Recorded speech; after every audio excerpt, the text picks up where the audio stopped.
நற்செய்தி வாசகம். மார்க் எழுதிய நற்செய்தி 16ஆம் அதிகாரம் வசனம் 9-15 முடிய. வாரத்தின் முதல் நாள் காலையில் இயேசு உயிர்த்தெழுந்த பின்பு அவர் முதலில் மகதலே மரியாவுக்கு தோன்றினார்.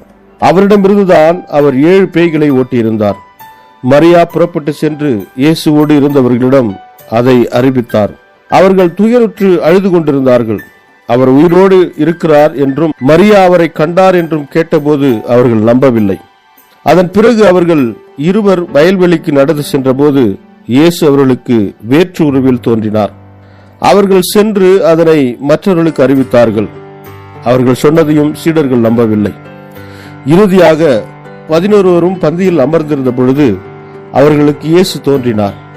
உயிருடன் எழுப்பப்பட்ட தம்மை கண்டவர்கள் சொன்னதை நம்பாமல் அவர்கள் கடின உள்ளத்தோடு இருந்தமையால் அவர் அவர்களுடைய நம்பிக்கையின்மையை கண்டித்தார். இயேசு அவர்களை நோக்கி, உலகெங்கும் சென்று படைப்புக்கெல்லாம் நற்செய்தியை பறைசாற்றுங்கள். இது கிறிஸ்து வழங்கும் நற்செய்தி. கிறிஸ்துவே உமக்கு புகழ். ಮಾರ್ಕ ಅಧ್ಯಾಯ 16 ವಚನ 9-15 ವಾರದ ಮೊದಲನೆಯ ದಿನದ ಬೆಳಿಗ್ಗೆ ಏಸು ಜೀವಂತನಾಗಿ ಎದ್ದನು. ಏಸು ಮೊಟ್ಟ ಮೊದಲು ಮಗದಲದ ಮರಿಯಳಿಗೆ ಕಾಣಿಸಿಕೊಂಡನು. ಹಿಂದೊಮ್ಮೆ ಏಸು ಮರಿಯಳಿಂದ 7 ದೆವ್ವಗಳನ್ನು ಬಿಡಿಸಿದನು. ಮರಿಯಳು ಹೋಗಿ ಆತನ ಶಿಷ್ಯರಿಗೆ ತಿಳಿಸಿದಳು. ಅವರಾದರೂ ಇನ್ನೂ ಶೋಕಭರಿತರಾಗಿ ಅಳುತ್ತಿದ್ದರು.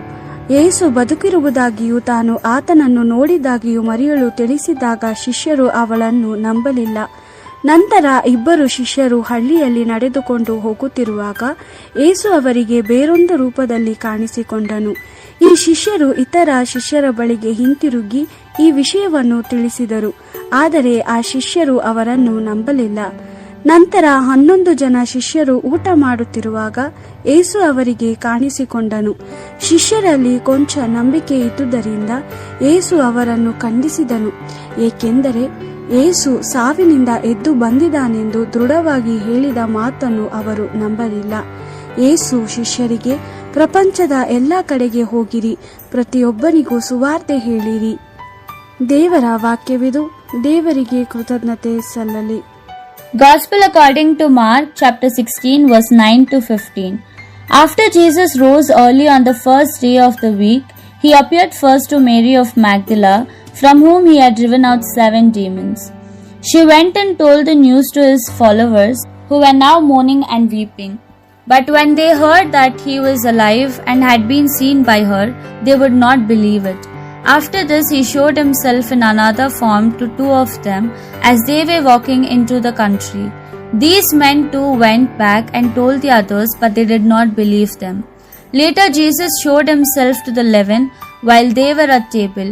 He reproached them for their unbelief and stubbornness in refusing to believe those who had seen him after he had risen. Then he told them, "Go out to the whole world and proclaim the good news to all creation." The Gospel of the Lord. Praise to you, Lord Jesus Christ.